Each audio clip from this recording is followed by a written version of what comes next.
Hello everyone. मैंने आपको homework में इलस्ट्रेशन 3 और सम नंबर 7 दिए थे, पर उसमें एक पॉइंट बाकी रह गया था। वो था discounted cash flow. Yes, discounted cash flow is another name of the present value of cash flow.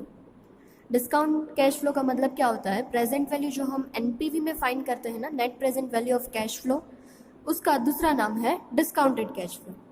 Okay, discounted cash flow की मेथड से आपको पे बैक पीरियड फाइंड करना है, तो वो मैं आपको पहले सिखा देती हूँ कि कैसे करना है, फिर हम एक नया जो पॉइंट है वो कंसिडर करेंगे। ओके, सबसे पहले तो जैसे हम अपने स्टेप्स काउंट करते हैं वैसे ही करना है।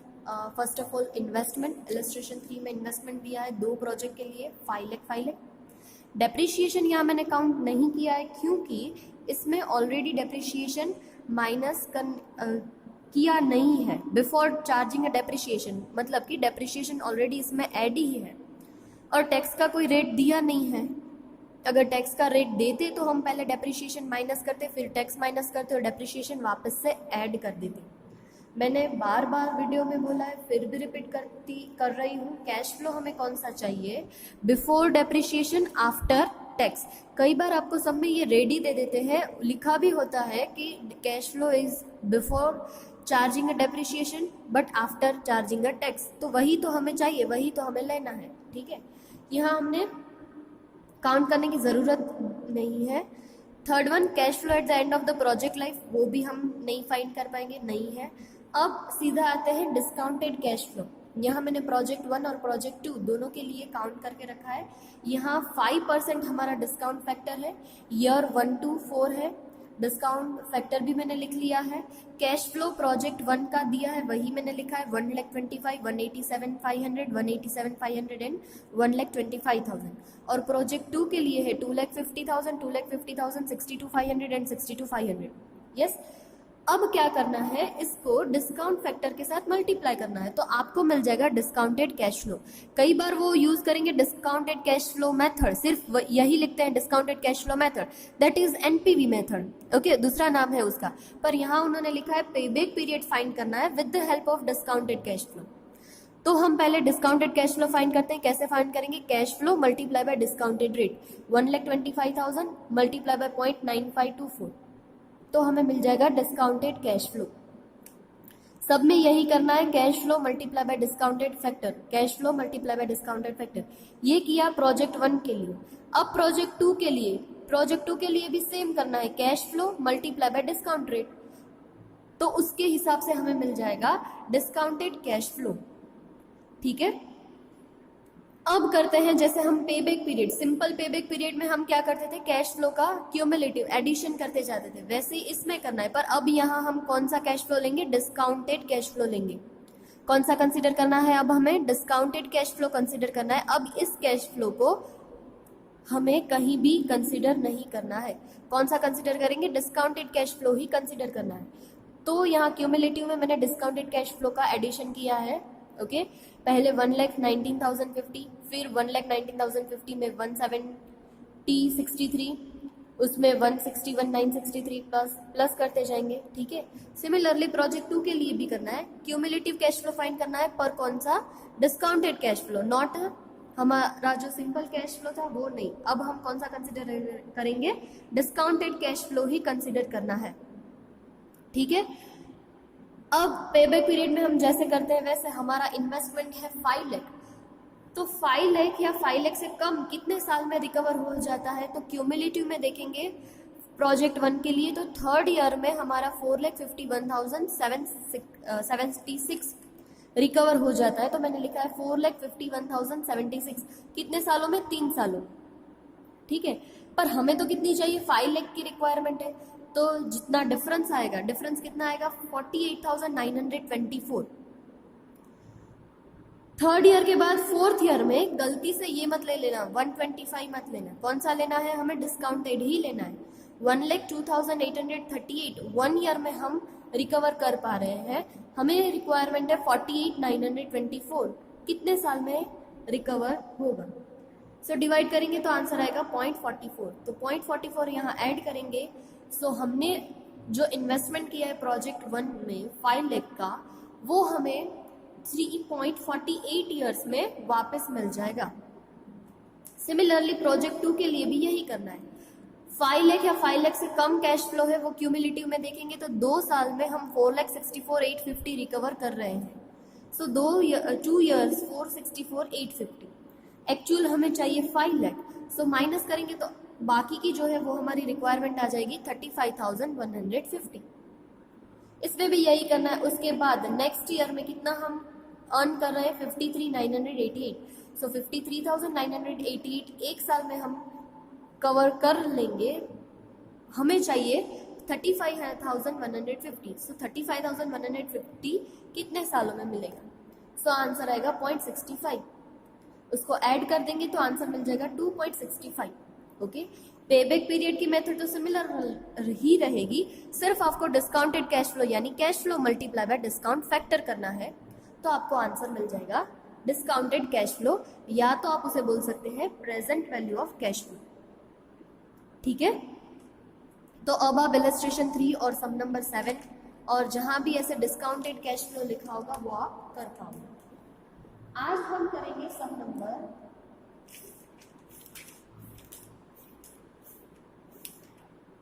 13। सम नंबर 13 में नई चीज है, वो आज हम करेंगे। Page number 240।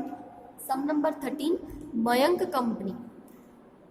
Mayank company is considering 2 mutually exclusive proposals A and B। मैंने आपको पहले भी बोला था म्यूचुअली एक्सक्लूसिव का मतलब क्या होता है, अगर एक प्रोजेक्ट सिलेक्ट हुआ तो दूसरा ऑटोमेटिकली क्या हो जाएगा, सिलेक्ट नहीं होगा। अगर एक सिलेक्ट हुआ तो दूसरा रिजेक्ट हो जाएगा ऑटोमेटिकली। ठीक है, प्रपोजल ए के लिए क्या इंफॉर्मेशन दी है उन्होंने? प्रपोजल ए के लिए उन्होंने बोला है the initial cost would be 2,20,000, यानी हमें कितने चाहिए 2,20,000 इन्वेस्टमेंट है, हैविंग अ स्क्रैप वैल्यू 20,000। अभी तक हमने जितने सम्स किए उसमें कहीं भी स्क्रैप वैल्यू नहीं आती थी। स्क्रैप वैल्यू क्या बोलते थे वो लोग? 0 बोलते थे, पर यहाँ स्क्रैप वैल्यू है। Beside it, it will require an increase in the level of inventories and receivable. Inventories and receivable का मतलब होता है, इसको हम बोलते हैं वर्किंग कैपिटल बोलते हैं। क्या बोलेंगे इसको? वर्किंग कैपिटल बोलेंगे, इन्वेंटरीज एंड रिसीवेबल। तो ये पॉइंट यहाँ नया है। एक तो स्क्रैप वैल्यू इतने सम्स में हमें क्या देते थे? 0 देते थे, पर यहाँ स्क्रैप वैल्यू भी दी है और इन्वेंटरीज एंड रिसीवेबल्स भी दिया है, that is our working capital. Over its effective life, the project will generate additional sales 2,40,000 and will require cash expense 60,000. Okay, cell की इंफॉर्मेशन है एंड कैश एक्सपेंस की भी इंफॉर्मेशन है। Each year of its 5-year life, it will be depreciated on straight line basis. Depreciation straight line के basis के ऊपर ही count करना है। ओके, अगर आपको सवाल हो कि हमें डेप्रिसिएशन का रेट नहीं दिया है, हमें कोई इन्फॉर्मेशन नहीं दी है कि डेप्रिसिएशन किस मेथड से काउंट करना है, तो याद रखना अगर आपको यूजफुल लाइफ देते हैं कि मशीनरी है 5 ईयर के लिए या प्रोजेक्ट लाइफ है वो 5 साल या 7 साल के लिए है, तो यूजफुल लाइफ और स्क्रैप वैल्यू दोनों की इन्फॉर्मेशन होती है, तो डेप्रिसिएशन स्ट्रेट लाइन मेथड से ही काउंट होता है। Cost minus scrap value divided bye useful life. Okay, याद रखना। उसके बाद प्रपोजल बी के लिए क्या दिया है? प्रपोजल बी के लिए दिया है capital 3,30,000 and scrap value 30,000 would be required and depreciation will be written off on the straight line basis. Yes, उसके बाद बी के प्रपोजल में से हमें कितनी अमाउंट रिकवर हो रही है, कैश फ्लो दिया है, कैसे दिया है वो भी देख लो। Before depreciation and tax, tax भी माइनस नहीं किया है और डेप्रिसिएशन भी माइनस नहीं किया है। डेप्रिसिएशन माइनस नहीं किया है तो चलेगा, पर टैक्स माइनस नहीं किया है तो नहीं चलेगा, टैक्स हमें माइनस करना पड़ेगा। और कंपनी पे the tax 50% and evaluate it's project at 15% cost of capital. 15% cost of capital, that is our discount factor. Okay, शुरू करते हैं। First of all project A के लिए कितना इन्वेस्टमेंट है? फर्स्ट स्टेप हमारा investment cost of plant A के लिए 220 और बी के लिए 330। पर ए में एडिशनल इंफॉर्मेशन दी थी inventories and receivable, that is our working capital. So working capital यहाँ ऐड हो जाएगी 1,10,000, cost of plant 220 and working capital 1,10,000, that is total investment हमारा है 3,30,000। बी में कोई भी इन्वेंटरीज या रिसीवेबल की इंफॉर्मेशन नहीं है तो डैश, उसका भी टोटल 330 ही होगा। ओके, फर्स्ट स्टेप अवर इन्वेस्टमेंट, और यहाँ ये चीज़ नहीं है, आप लोगों को याद रखनी है। Working capital that is inventories and receivable दिया है तो वो हम फर्स्ट स्टेप में ऐड भी करेंगे और इसकी इंफॉर्मेशन थर्ड स्टेप में भी आएगी। Okay, next depreciation. डेप्रिशिएशन में अब कौन सी अमाउंट काउंट करनी है, तो याद रखना डेप्रिशिएशन में cost of plant he consider होता है, वर्किंग कैपिटल के ऊपर कभी भी हम डेप्रिशिएशन काउंट नहीं करते। यस, तो गलती से भी 330 मत ले लेना, कौन सा आएगा, कॉस्ट ऑफ प्लांट 220 ही आएगा। वर्किंग कैपिटल के ऊपर कभी भी हम डेप्रिशिएशन काउंट नहीं करते, डेप्रिशिएशन ऑलवेज फिक्स असेट्स के ऊपर ही काउंट होता है। So depreciation per annum cost minus scrap value divided by number of years, useful life जिसे हम बोलते हैं। 2,20,000 माइनस 20,000, क्योंकि ए के लिए उन्होंने बोला था स्क्रैप वैल्यू 20,000 की है, और divided by 5 year of life, उन्होंने बोला है कि 5 साल उसकी यूजफुल लाइफ है, तो डिवाइडेड बाय 5, आंसर आ जाएगा 40,000 per annum. Okay, similarly B के लिए करते हैं। बी के लिए इनिशियल कॉस्ट ही है, वर्किंग कैपिटल है ही नहीं, 3,30,000, 3,30,000 माइनस स्क्रैप वैल्यू 30,000 और डिवाइडेड बाय उसकी भी लाइफ 5 ईयर्स की है। Okay, so divided by 5, answer आ जाएगा 60,000 पर एनम। आगे के लिए देखते हैं, ये याद रखना, फिर से मैं रिपीट कर रही हूँ, कभी भी वर्किंग कैपिटल के ऊपर डेप्रिशिएशन काउंट नहीं होता, तो याद रखना यहाँ वर्किंग कैपिटल 110 के ऊपर हम कभी भी डेप्रिशिएशन काउंट नहीं करेंगे। Okay, now most important step number 3, देखो स्टेप नंबर 3, इतनी सारे सम्स में मैंने आपको बोला था कि आप लिखना ताकि आपकी हैबिट हो जाए और सम में कहीं आए तो आप ये क्या कर सको, ऐड कर सको। थर्ड में हम लिखते हैं cash flow at the end of the project life, यानी प्रोजेक्ट जब हमारा खत्म हो जाएगा तब हमें इतनी अमाउंट मिलेगी, क्योंकि जो हमारा मशीन है वो हम सेल कर देंगे तो इतनी अमाउंट हमें मिलेगी, और जो वर्किंग कैपिटल है वो भी हम सेल कर देंगे तो उसकी भी अमाउंट हमें क्या करेगी, ईयर के एंड में हमें मिल जाएगी। सो स्क्रैप वैल्यू ए के लिए 20,000 एंड वर्किंग कैपिटल जो हमने फर्स्ट स्टेप में ऐड किया था वही हम यहाँ भी ऐड करेंगे। सो ए के लिए टोटल हो जाएगा 130, बी में सिर्फ स्क्रैप वैल्यू है 30,000, वर्किंग कैपिटल नहीं है तो वहाँ हम डैश कर देंगे 30,000। ओके, याद रखना ये हम क्या करेंगे, लास्ट ईयर के जो कैश फ्लो आएगा उसमें ये कैश फ्लो ऐड कर देंगे, क्योंकि मैंने लिखा ही है cash flow at the end of project life, that is a 5th year and, 5 साल के बाद इतनी अमाउंट हमें मिलेगी। दूसरा सेकेंड इंपॉर्टेंट चीज, यहाँ हमें क्या करना है, कैश फ्लो अलग तरीके से काउंट करना है प्रोजेक्ट ए के लिए। प्रोजेक्ट ए के लिए उन्होंने क्या बोला है, एडिशनल सेल हुआ है 2,40,000 तो हम लिखेंगे सेल 2,40,000, इसकी वजह से एक्सपेंस भी हुआ है 60,000 तो एक्सपेंस माइनस कर देंगे 60,000। सो हमें आंसर मिलेगा profit before depreciation and tax. अब उसमें से क्या करेंगे, डेप्रिशिएशन माइनस कर देंगे 40,000, तो हमें आंसर मिलेगा 1,40,000 बिफोर टैक्स। अब टैक्स माइनस करेंगे 50%, दैट इज 140, 50% 70,000, सो आंसर आएगा profit after tax 70,000।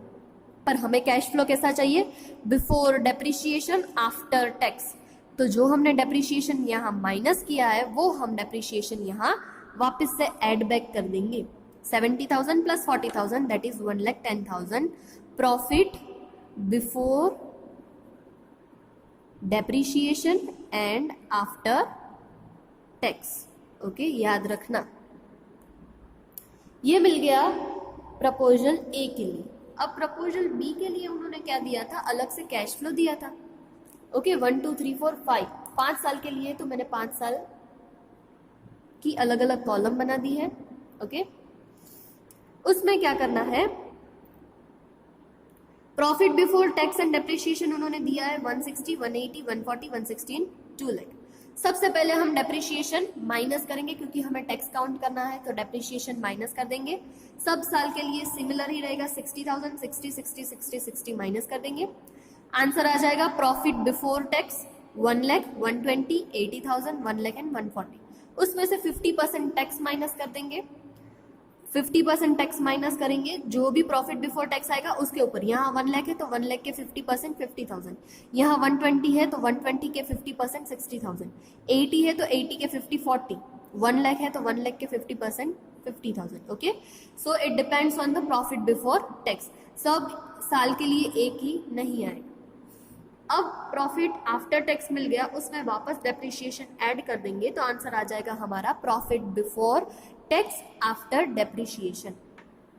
Okay, mistake ना हो इसलिए हम क्या करते हैं, जो कैश फ्लो फोर्थ काउंट करते हैं स्टेप, उसमें ही जो लास्ट ईयर रिलीज होगा 30,000 बी के लिए। देखो ए के लिए तो क्या है, सारे साल में हमें 1,10,000 ही रिटर्न मिलेगा।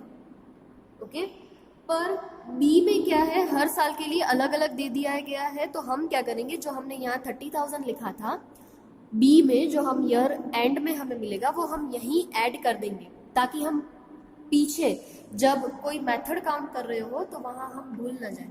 Okay, so cash flow at the end of the project like हम यहीं ऐड कर देंगे 30,000। सो फाइनल कैश फ्लो हमें मिल जाएगा 1,10,000, 120, 1,10,000 एंड 160। ओके, प्रोजेक्ट ए के लिए हमें याद रखना है कि लास्ट ईयर में हम क्या करेंगे, जो थर्ड स्टेप में हमने cash flow at the end of the project like find किया है वो ऐड करेंगे। अब मेथड हमें दो ही मेथड काउंट करने को बोली है, net present value method and दूसरी हमें बोली गई है प्रॉफिटेबिलिटी इंडेक्स मेथड। शुरू करते हैं। प्रोजेक्ट ए मैंने आपको दोनों सिखाया था, शॉर्टकट भी सिखाया था और लॉन्ग कट मतलब कि लंबी मेथड भी आपको मैंने सिखाई थी। यहाँ मैंने लंबी मेथड की है क्योंकि लास्ट ईयर में क्या आता है, चेंज आता है, उसके लिए भी मैं आपको शॉर्टकट सिखाऊंगी। ओके, पहले ये कर लेते हैं।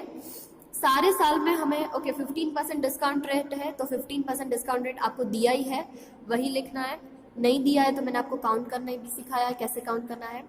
कैश फ्लो 1,10,000, 1,10,000 सब में 1,10,000, बट याद रखना, रिमेंबर दैट लास्ट ईयर में क्या हो जाएगा, 1,10,000 कैश फ्लो तो हमें मिलेगा ही, साथों साथ प्रोजेक्ट खत्म होने पर हमने जो थर्ड स्टेप में फाइंड किया था वो अमाउंट भी हमें मिलेगी, that is 1,30,000। So 1,10,000 plus 1,30,000 total यहाँ आ जाएगा 2,40,000। ठीक है, और प्रोजेक्ट बी के लिए तो हमने फाइंड किया ही है और प्रोजेक्ट बी में तो हमने आगे ही प्लस करके यहाँ अमाउंट लिख दी है। अब डिस्काउंट फैक्टर है, सो डिस्काउंट फैक्टर को हम क्या करेंगे, मल्टीप्लाई करेंगे, cash flow into discount factor, हमें मिल जाएगी डिस्काउंटेड कैश फ्लो, या हम उसे भी बोल सकते हैं present value of cash flow. ठीक है, तो प्रेजेंट वैल्यू हमें मिल जाएगी, दोनों के लिए सेम करना है, cash flow into discount factor, present value of cash flow मिल जाएगी। यहाँ प्रपोजल ए के लिए मैंने फाइंड किया है total present value of cash inflow, total कितना हुआ 4,33,440, और टोटल हमने इन्वेस्टमेंट कितना किया था 3,30,000। सो एनपीवी हमारा हो गया 1,03,440।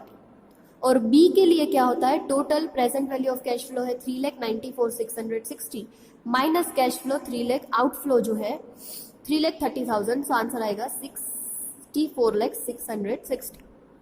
अब दोनों में से दोनों की एनपीवी पॉजिटिव है, पर हम कौन सा सिलेक्ट करेंगे, प्रोजेक्ट ए, प्रोजेक्ट 1 सिलेक्ट करेंगे क्योंकि उसमें जो एनपीवी है वो क्या है, बी से ज्यादा है।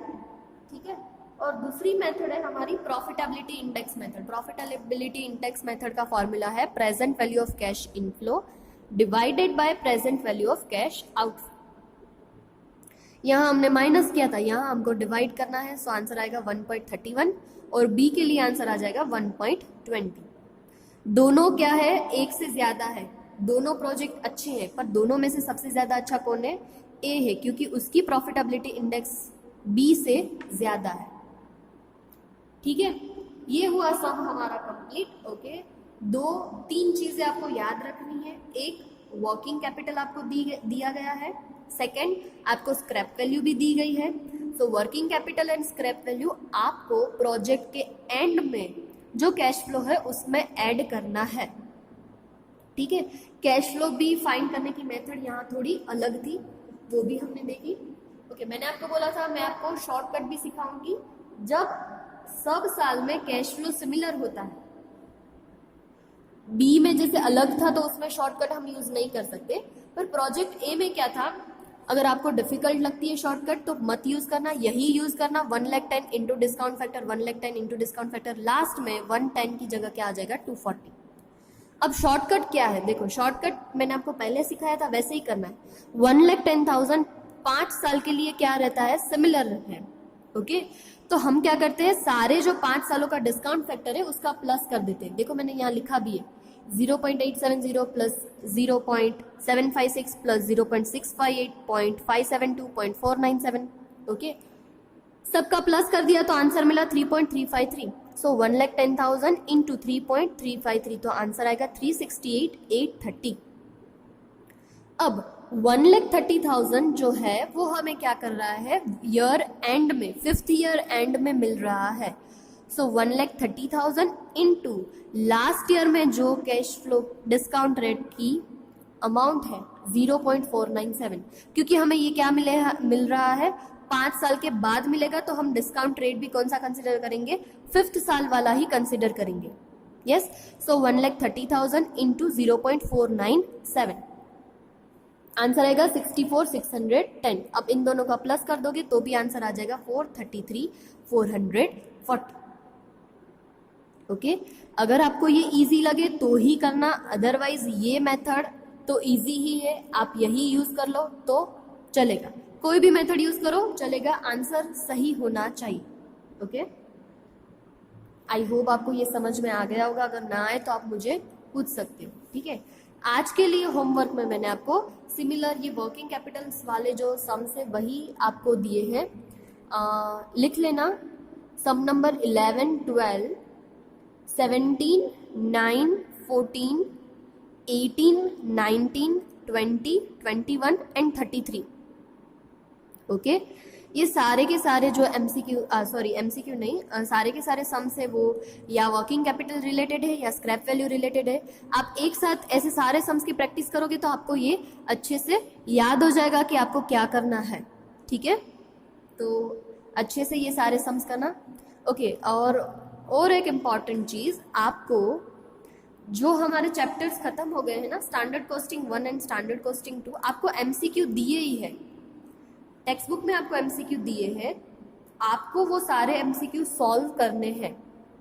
ओके, मैं आपको संडे तक तो नहीं, क्योंकि आपकी एग्ज़ाम ऑनलाइन ही होगी, ये तो फाइनल है, क्योंकि अब आपको यहाँ नहीं आना है, इंटरनल्स आपकी ऑनलाइन ही होगी। सो ऑनलाइन एग्जाम में आपको क्या करना है, एमसीक्यू पूछे जाएंगे, तो बेटर रहेगा आप स्टैंडर्ड कॉस्टिंग 1 और 2 जो मैंने अभी करवाए हैं वो सारे एमसीक्यूज आप खुद से सॉल्व कर लो, और कोई भी अगर डाउट हो तो आप पूछ लो। अगर आपको लगता है कि बहुत सारे एमसीक्यू ऐसे हैं कि जो हमें नहीं आ रहे हैं, तो आप मुझे बोल सकते हो, तो उसके लिए हम क्या करेंगे, एक लाइव भी रख लेंगे, ताकि आपको अगर कोई भी डाउट हो तो आप उसमें सॉल्व कर लो। सो बेटर रहेगा कि आप स्टैंडर्ड कॉस्टिंग 1 और 2 दोनों के जो एमसीक्यूज हैं, बहुत अच्छे एमसीक्यूज हैं आपको दिए गए हैं। सो दोनों चैप्टर के एमसीक्यूज आप क्या कर लोगे, एक बार देख लोगे, और जो भी एमसीक्यू आपको डिफिकल्ट लगता है वो आप मुझे पूछ लेना। ठीक है, ओके, थैंक यू।